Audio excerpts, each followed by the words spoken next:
Hello and welcome to Miss Hannah Loves Grammar.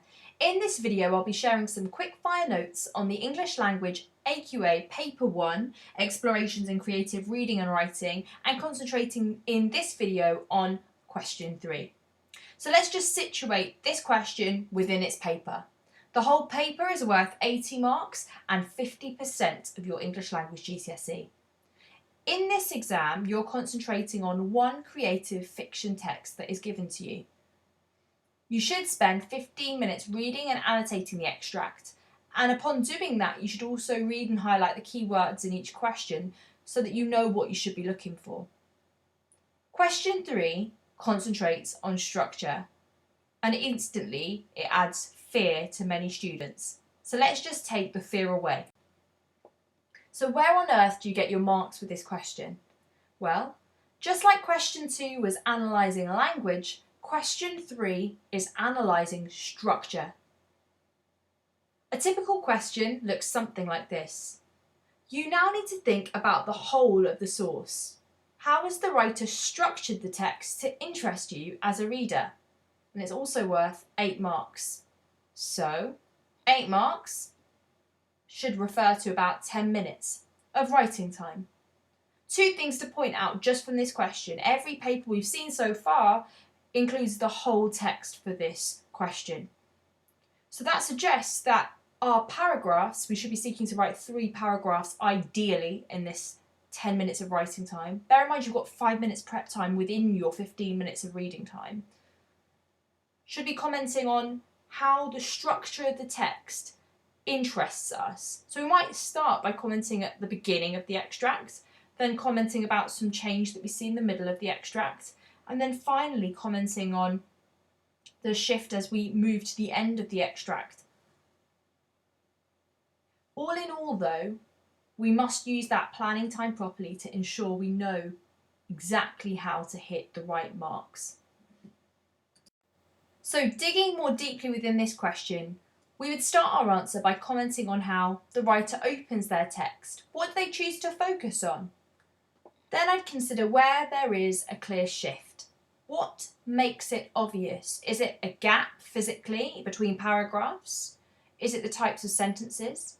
And then, well, what's the impact of whatever that structural change is? Structure can be as simple as the paragraphing or the sentence types. But you might also find that structure is the repetition of an idea.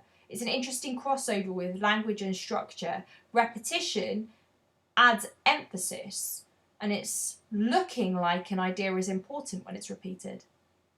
Another dimension to structure is where do we see moments where pace has increased or decreased even? You find that devices like ellipsis slow the pace of something down.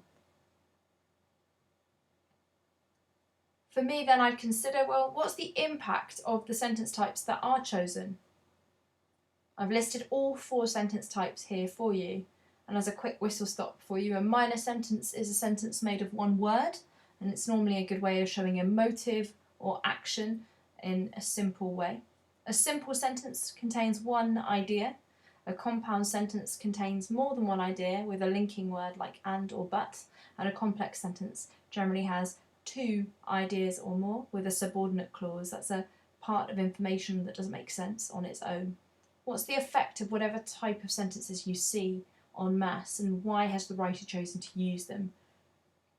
Finally though, if we're looking through this whole source from the start to the end, we might then want to consider the effect of the climax. Where is the highest moment of tension in this extract? Additionally, if it ends uncomfortably or with suspense, why is there a cliffhanger? What is the effect of that for us as readers? We'd be seeking to write 3 paragraphs. I would urge you to concentrate 1 paragraph on the beginning, 1 on the middle, and 1 on the end, and try and find a simple shift, be that on sentence type and how that changes across the extract, but also the pace. Is punctuation being used here to show us the shift in pace from action to maybe calm or some uncomfortable tranquility?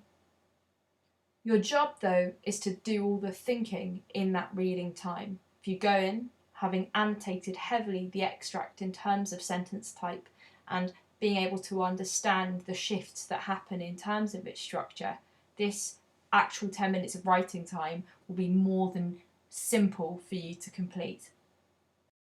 So to round things off, what you need to remember with question 3 is that you should comment on the start, middle and end of the text.